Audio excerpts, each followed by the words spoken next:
NCERT कक्षा 6 विज्ञान त्वरित रिवीजन नोट्स। अध्याय 16 कचरा संग्रहण एवं निपटान। हम कचरा कैसे कम कर सकते हैं और इसका सही निपटान कैसे करें। इस पहली ही पंक्ति को सरल हिंदी में समझें तो मतलब ये पाठ मुख्य रूप से वेस्ट मैनेजमेंट यानी कचरे के प्रबंधन के दो सबसे बड़े स्तंभों पर आधारित है। पहला स्तंभ है कचरा कम करना और दूसरा है जो कचरा बन चुका है उसका सही और सुरक्षित तरीके से निपटान करना। यहाँ चित्र में दिखाया गया है एक बहुत ही स्पष्ट अंतर। बाईं तरफ एक डस्टबिन है जो बुरी तरह भरा हुआ है और ओवरफ्लो हो रहा है, जिसमें से प्लास्टिक की बोतलें, टिन के डब्बे और सेब के जूठे टुकड़े बाहर गिर रहे हैं, जो कि बहुत ही आम दृश्य है। जी, और ठीक उसके विपरीत दाईं तरफ एक बिल्कुल हरा भरा साफ सुथरा मैदान है। इस मैदान में एक खाद का गड्ढा बना है जिसमें सब्जियों के छिलके और जैविक कचरा डाला जा रहा है। ये चित्र हमें अव्यवस्था से निकलकर सही कचरा प्रबंधन की ओर जाने का रास्ता दिखा रहा है। यह सचमुच एक बहुत ही प्रभावशाली चित्र है। आइए अब दूसरे पेज की ओर बढ़ते हैं जो यह बताता है कि अव्यवस्था शुरू कहाँ से होती है। यहाँ हेडिंग है कचरा कहाँ से आता है। इसके नीचे लिखा है हम अपने दैनिक जीवन में अत्यधिक कचरा पैदा करते हैं। बिल्कुल। उदाहरण मूंगफली के छिलके, बस के टिकट, पेंसिल की छीलन, पैकिंग का सामान, बिस्कुट, अनाज और कपड़ों की प्लास्टिक थैलियां, पुराने कपड़े, टूटे खिलौने और जूते। जी। इसके बाद एक बॉक्स में महत्वपूर्ण तथ्य दिया गया है, स्वच्छ भारत अभियान। शुरुआत 2 अक्टूबर 2014 को भारत के प्रधानमंत्री द्वारा, लक्ष्य 2 अक्टूबर 2019 तक खुले में शौच से मुक्त भारत का निर्माण करना। देखिए, इस पन्ने का अर्थ बहुत ही सीधा और स्पष्ट है।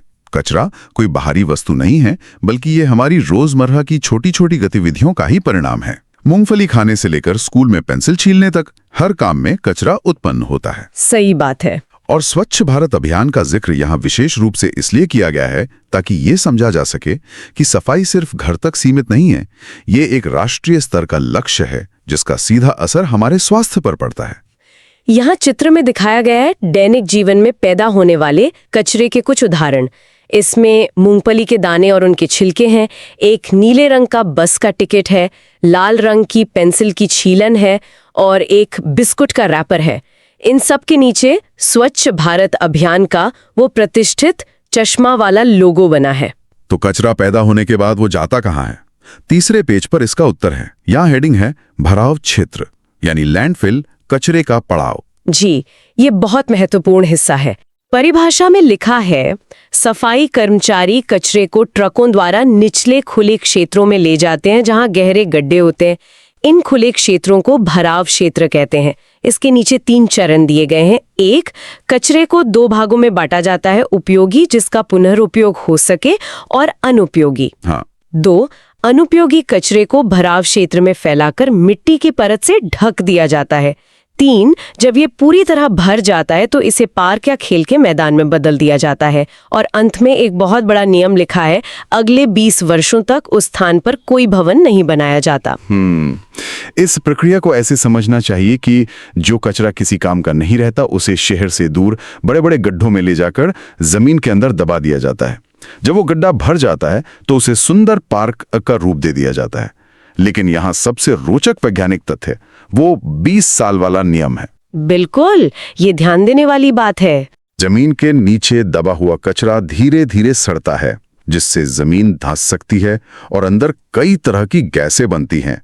इसीलिए सुरक्षा की दृष्टि से वहां लंबे समय तक कोई पक्की इमारत या बिल्डिंग नहीं बनाई जा सकती।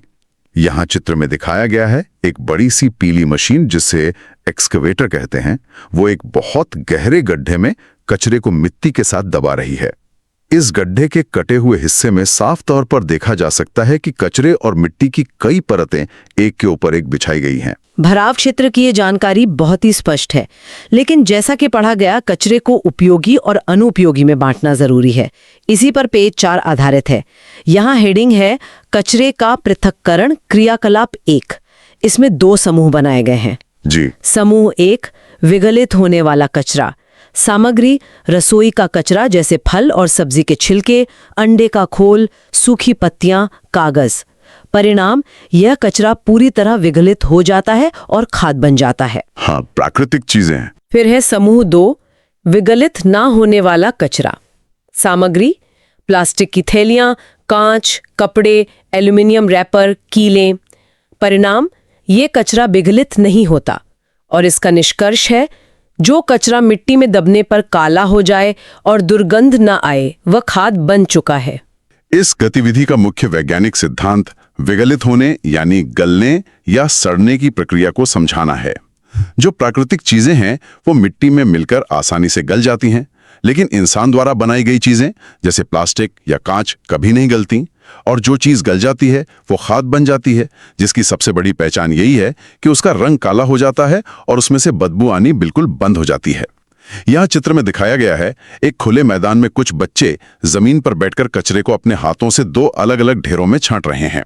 वे बड़ी ही समझदारी से सड़ने वाले कचरे को एक तरफ और न सड़ने वाले कचरे को दूसरी तरफ कर रहे हैं। सड़ने वाले कचरे को खाद बनाने की इस प्रक्रिया को पेज 5 पर और विस्तार से बताया गया है। हेडिंग है कंपोस्टिंग क्या है।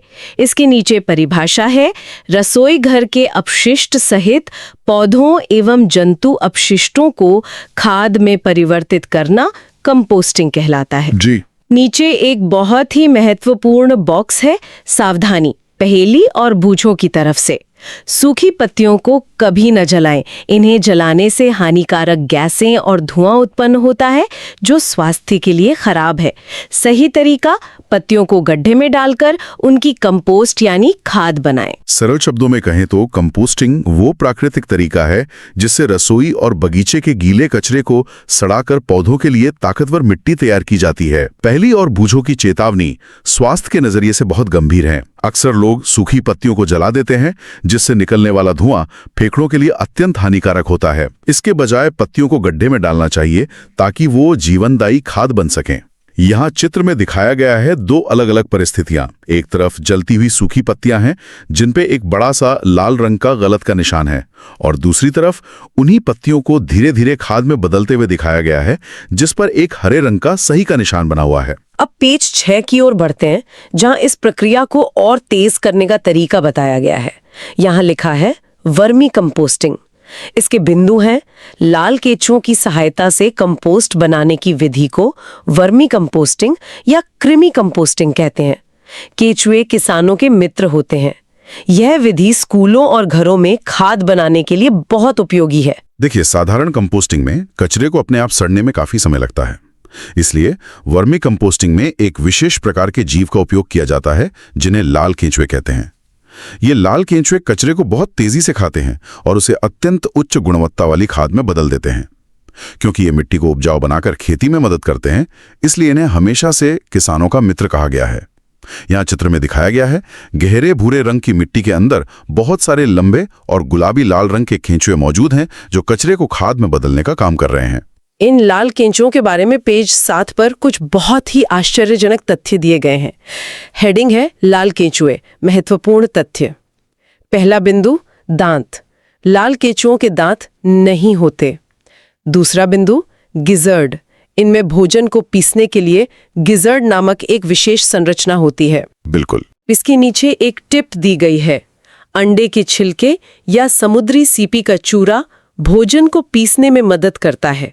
तीसरा बिंदु, आहार की मात्रा। एक केंचुआ एक दिन में अपने शरीर के भार के बराबर आहार खा सकता है। और चौथा बिंदु, वातावरण। ये बहुत गर्म या बहुत ठंडे वातावरण में जीवित नहीं रह सकते। इन्हें नमी की आवश्यकता होती है। ये तथ्य विज्ञान की दृष्टि से बहुत ही रोचक हैं। जब लाल केंचुओं के दांत ही नहीं होते तो वे भोजन कैसे चबाते हैं? इसके लिए प्रकृति ने उनके शरीर में गिजर्ड दिया है जो एक छोटी चक्की की तरह काम करता है। जब गड्ढे में अंडे का चूड़ा डाला जाता है तो वे इसी गिजर्ड में जाकर कठोर भोजन को पीसने में मदद करता है। ये काफी दिलचस्प है। जी, इनकी खाने की क्षमता भी अद्भुत है, अपने वजन के बराबर। और सबसे जरूरी बात, इन्हें जिंदा रहने के लिए न तो ज्यादा गर्मी चाहिए और न ज्यादा सर्दी। बस मिट्टी में हमेशा नमी बनी रहनी चाहिए। यहाँ चित्र में दिखाया गया है एक लाल केंचुए की आंतरिक संरचना। इसके शरीर के बीच वाले हिस्से में एक उभार है जिसे सफेद तीर के निशान के साथ विशेष रूप से गिजर्ड लिखकर दर्शाया गया है। अब पेज 8 पर एक प्रैक्टिकल गतिविधि है, वर्मी कंपोस्ट बनाने की विधि। क्रियाकलाप 2। इसके 5 चरण इस प्रकार है। 1. गड्ढा। करीब 30 सेंटीमीटर गहरा गड्ढा खोदें या लकड़ी का बॉक्स लें। 2. परत। तली में जाल या 1 से 2 सेंटीमीटर रेत की परत बिछाएं। हाँ। 3. कचरा।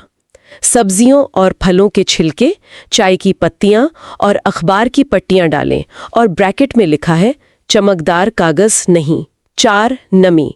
थोड़ा पानी छिड़ककर नम बनाएं, गीला नहीं, दबाएं नहीं, पोला रहने दें। और 5. केंचुए। लाल केंचुए डालें और उन्हें बोरी या घास से हल्के से ढक दें। ये हिस्सा बिकुरित विज्ञान प्रयोगशाला की तरह है, जहां सिखाया जा रहा है कि घर पर ही इस गड्ढे को कैसे तैयार किया जाए। तली में रेत या जाल इसलिए बिछाया जाता है ताकि फालतू पानी आसानी से निकल सके। इसमें सबसे नीचे जाल और रेत की परत दिखाई गई है, उसके ठीक ऊपर सब्जी फल का कचरा है, फिर लाल केंचुए अपना काम करते दिख रहे हैं और सबसे ऊपर इसे बोरी और सूखी घास से ढका गया है। अब पेज 9 पर आते हैं, जहां बताया गया है कि केंचुओं को क्या खिलाना चाहिए। केंचुओं का भोजन क्या डालें क्या नहीं, यह डालें की सूची में हरे रंग के निशान के साथ लिखा है।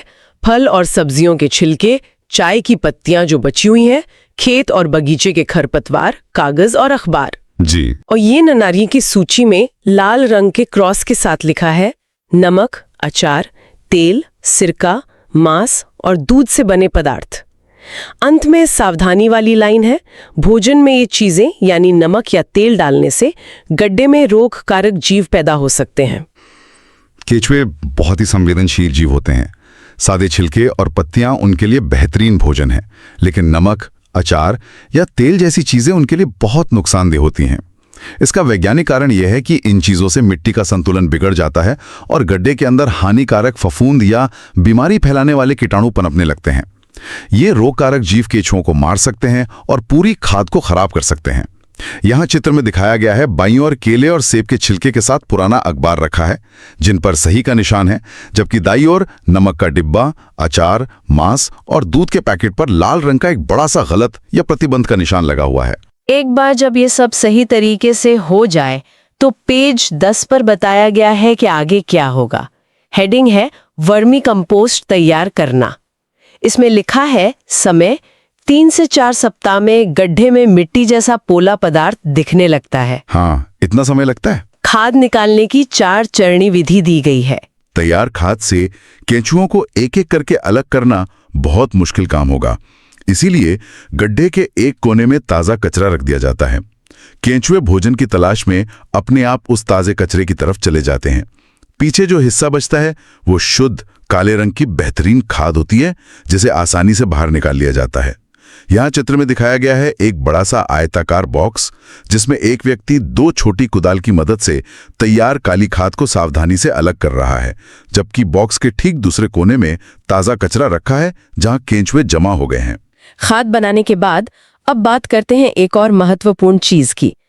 पेज 11 पर हेडिंग है कागज का पुनः चक्रण। इसके सभी 5 चरण इस प्रकार है। 1. पुराने अखबार या कागज के छोटे टुकड़े करें। 2. इन्हें बाल्टी में पानी डालकर 1 दिन तक भिगोएं। बिल्कुल। 3. गीले कागज को पीसकर गाढ़ी लुगदी बनाएं।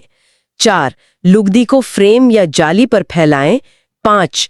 पानी निकलने दें और फिर पुराने अखबार या कपड़े पर रखकर धूप में सुखाएं। यहाँ एक बहुत ही जरूरी चेतावनी भी दी गई है।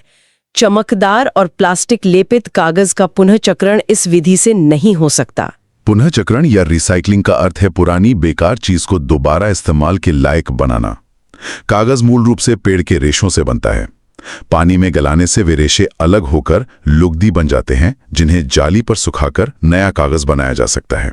ये एक मजेदार और उपयोगी प्रक्रिया है जिसे आसानी से घर पर किया जा सकता है, लेकिन जैसा कि चेतावनी में लिखा है, प्लास्टिक की परत वाले चमकदार कागज इस प्रक्रिया में काम नहीं आते, क्योंकि प्लास्टिक कभी पानी में गलता नहीं है। यहाँ चित्र में दिखाया गया है एक हंसता हुआ छोटा प्लास्टिक के इसी अंतर से हम पहुंचते हैं पेज 12 पर, जिसका शीर्षक बहुत ही प्रासंगिक है, प्लास्टिक वरदान या अभिशाप।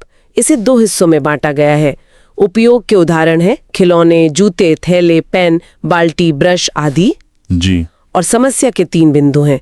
कुछ प्लास्टिक का पुनर्चक्रण हो सकता है, लेकिन सभी का नहीं। प्लास्टिक विगलित नहीं होता।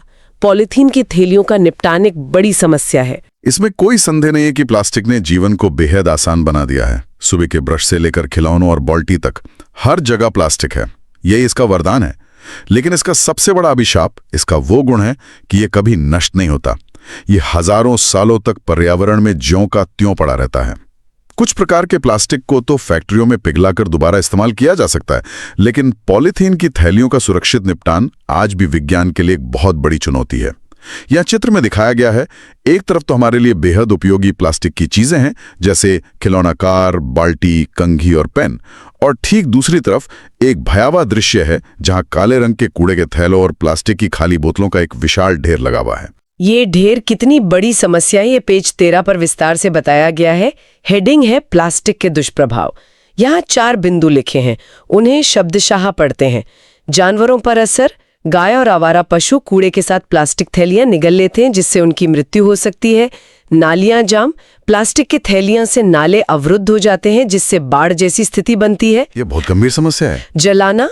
प्लास्टिक जलाने पर विषैली गैसें निकलती हैं, जो मानव स्वास्थ्य जैसे कैंसर का खतरा के लिए हानिकारक हैं। और अंत में खाना पैक करना। रंगीन या रिसाइकिल की गई थैलियों में खाना रखना हानिकारक हो सकता है। ये चारों बिंदु बहुत ही गंभीर खतरे की ओर इशारा कर रहे हैं। जब हम बचा हुआ खाना प्लास्टिक की थैली में बांधकर फेंक देते हैं, तो बेजुबान जानवर भोजन के साथ उस थैली को भी खा जाते हैं। ये प्लास्टिक उनके पेट में फंसकर उनकी जान ले लेता है। इसी प्रकार लापरवाही से फेंका गया प्लास्टिक जब नालियों में जाता है, तो पानी का बहाव रुक जाता है और बारिश में शहर डूबने लगते हैं। प्लास्टिक को जलाना इसका कोई समाधान नहीं है, क्योंकि जलने पर यह जहरीली गैसें छोड़ता है, जो सीधे तौर पर कैंसर जैसी घातक बीमारियों का कारण बन सकती हैं। यहाँ चित्र में दिखाया गया है, ऊपर के हिस्से में एक गाय कचरे के ढेर में मुंह डाले हुए है और वो गलती से पॉलीथीन खा रही है। नीचे के चित्र में एक सड़क का नाला दिखाया गया है, जो पूरी तरह से प्लास्टिक की थैलियों और बोतलों से जाम हो गया है। इतने गंभीर दुष्प्रभावों को जानने के बाद ये जानना बहुत जरूरी है कि हम इसके लिए क्या कर सकते हैं। पेज 14 पर इसी का पहला भाग है, हम क्या कर सकते हैं। भाग 1। यहाँ 1 से 4 तक उपाय दिए गए हैं। 1. कम उपयोग। प्लास्टिक की थैलियों का उपयोग कम से कम करें। जी। 2. कागज के थैले। दुकानदार से कागज के थैले मांगे। 3. कपड़े का थैला। खरीदारी के लिए घर से कपड़े या जूट का थैला लेकर जाएं। 4. भंडारण। खाद्य पदार्थों को रखने के लिए प्लास्टिक थैलियों का प्रयोग न करें। ये उपाय हमें सिखाते हैं कि बदलाव की शुरुआत हमेशा खुद से करनी होती है। सबसे पहला कदम यही है कि हम प्लास्टिक का इस्तेमाल ही कम कर दें। जब भी बाजार जाएं, तो घर से कपड़े या जूट का मजबूत थैला साथ लेकर जाएं, ताकि दुकानदार से प्लास्टिक की थैली मांगने की आवश्यकता ही ना पड़े। इसके अलावा खाने पीने की चीजों को सुरक्षित रखने के लिए प्लास्टिक के बजाय स्टील या कांच का उपयोग करना चाहिए। यहाँ चित्र में दिखाया गया है, एक बच्चा दुकान पर खड़ा है। उसके हाथ में कपड़े के थैले हैं, और जब दुकानदार उसे प्लास्टिक की थैली दे रहा है, तो वो बच्चा अपने हाथ के इशारे से सम्मानपूर्वक ना कह रहा है। समाधान का दूसरा हिस्सा पेज 15 पर है। हम क्या कर सकते हैं। भाग 2। यहाँ 5 से 8 तक के उपाय लिखे हैं। 5. सही निपटान। प्लास्टिक थैलियों को इधर उधर ना फेंकें। 6. जलाना मना है। प्लास्टिक को कभी ना जलाएं। बिल्कुल। 7. कंपोस्ट। रसोई के कचरे से वर्मी कंपोस्ट बनाएं। 8. पुनः उपयोग। कागज के दोनों तरफ लिखें। रफ कार्य के लिए स्लेट का प्रयोग करें। ये सभी आदतें हमारी रोजमर्रा की दिनचर्या का हिस्सा होनी चाहिए। कचरे को हमेशा कूड़ेदान में ही डालना चाहिए और प्लास्टिक को जलाने की गलती कभी नहीं करनी चाहिए। 8वां बिंदु बहुत ही व्यावहारिक है। छात्रों को हमेशा कागज के दोनों तरफ लिखना चाहिए, ताकि कागज की बचत हो और कम पेड़ कटें। गणित जैसे विषयों के रफ कार्य के लिए बार बार कागज खराब करने के बजाय स्लेट का प्रयोग करना एक बहुत ही समझदारी भरा कदम है। यहाँ चित्र में दिखाया गया है, एक छोटी बच्ची अपने हाथ में स्लेट लिए हुए उस पर चौक से कुछ लिख रही है, और उसी के पास एक लड़का अपनी नोटबुक के कागज पर काम कर रहा है। अब कचरे को सही जगह फेंकने की बात आती है, जिसके लिए पेज 16 पर जानकारी दी गई है। हेडिंग है 2 प्रकार के कूड़ेदान। बाईं ओर लिखा है, नीला कूड़ेदान। कचरा पुनः उपयोग होने वाले पदार्थ, उदाहरण प्लास्टिक, धातुएं और कांच। हाँ। दाईं ओर लिखा है, हरा कूड़ेदान। कचरा विगलित होने वाला कचरा, उदाहरण रसोई का कचरा, पादप और जंतु अपशिष्ट। और नीचे एक विशेष नोट है, कचरे को फेंकने से पहले ही अलग करना आवश्यक है। कचरा प्रबंधन की इस पूरी प्रक्रिया में कूड़ेदानों के इन दो रंगों का बहुत बड़ा महत्व है। सूखा कचरा जो गलता नहीं है और जिसे फैक्ट्रियों में ले जाकर दोबारा नया रूप दिया जा सकता है, जैसे कांच की बोतलें और धातु के डिब्बे, उन्हें हमेशा नीले कूड़ेदान में डालना चाहिए। वहीं हरा रंग प्रकृति का प्रतीक है, इसलिए इसमें हमेशा गीला कचरा डालना चाहिए जो सड़कर मिट्टी या खाद बन सके। इन दोनों को स्रोत पर ही अलग कर लेना सबसे जरूरी है। यहाँ चित्र में दिखाया गया है, बाईं ओर एक नीला कूड़ेदान है जिसके ठीक ऊपर एक प्लास्टिक की बोतल और कुछ डिब्बे बने हैं। दाईं ओर हरा कूड़ेदान है जिसके ऊपर केले के छिलके और सूखी पत्तियां बनी हुई हैं, जो ये स्पष्ट करता है कि किसमें क्या डालना है। इस शानदार चर्चा के बाद अब हम बिल्कुल अंतिम पन्ने पर आ चुके हैं, जो कि पेज 17 है। यहाँ हेडिंग है याद रखने योग्य शब्द और निष्कर्ष। 4 प्रमुख शब्द इस प्रकार हैं: भराव क्षेत्र, कचरा पाटने का स्थान, कॉम्पोस्ट, जैविक कचरे से बनी खाद, वर्मी कॉम्पोस्टिंग, केंचुओं द्वारा बनाई गई खाद, पुनः चक्रण, बेकार वस्तुओं से नई वस्तुएं बनाना। जी। और अंत में एक बहुत ही प्रभावशाली कोटेशन लिखा है: हम जितना अधिक कचरा पैदा करेंगे, उससे छुटकारा पाना उतना ही कठिन होगा। इस पूरे पाठ का सारांश इन्हीं अंतिम शब्दों में छुपा है। हमने लैंडफिल, खाद बनाने की प्रक्रिया और रिसाइकलिंग को बहुत विस्तार से समझा, लेकिन सबसे बड़ी सच्चाई यही है कि विज्ञान चाहे कितनी भी तरक्की कर ले, अत्यधिक कचरे का निपटान हमेशा एक बड़ी समस्या रहेगा। इसलिए एक जिम्मेदार नागरिक के रूप में हमारा पहला कर्तव्य यही है कि हम कचरा पैदा ही कम करें। यहाँ चित्र में दिखाया गया है, कुछ बच्चे एक साथ एक प्राकृतिक वातावरण में खड़े हैं जहाँ पीछे पेड़ और हरियाली है। उन्होंने अपने हाथों से एक बड़ा सा बोर्ड पकड़ा हुआ है जिस पर स्पष्ट शब्दों में लिखा है, आओ प्लास्टिक को ना कहें। बहुत ही सुंदर संदेश है ये। जी, और आज के इस विस्तृत अध्ययन का समापन करते हुए ये बात पूरी तरह से साफ हो जाती है कि कचरा प्रबंधन केवल सरकार या किसी और की जिम्मेदारी नहीं है, ये हम सभी का कार्य है। घर के जैविक कचरे को सही तरीके से अगर आप रेलवे, एसएससी, बैंकिंग या किसी भी प्रतियोगी परीक्षा की तैयारी कर रहे हैं, तो आपके लिए एनसीईआरटी पढ़ना बहुत जरूरी है, क्योंकि ज्यादातर परीक्षाओं में सवाल सीधे या घुमाकर एनसीईआरटी से ही पूछे जाते हैं। इसीलिए हमने आपके लिए कक्षा 6 से कक्षा 12 तक के एनसीईआरटी नोट्स तैयार किए हैं, जो सरल भाषा और परीक्षा उपयोगी हैं। अगर आप ये नोट्स लेना चाहते हैं तो अभी व्हाट्सएप नंबर 9229909706 पर मैसेज करें। नोट्स की कीमत बहुत कम है, तो बिना देर किए अभी मैसेज करें। अगर आपको यह वीडियो पसंद आए तो कृपया लाइक करें। जो लोग अभी तक चैनल को सब्सक्राइब नहीं किए हैं वे जरूर सब्सक्राइब करें। नीचे कमेंट बॉक्स में अपना फीडबैक अवश्य दें।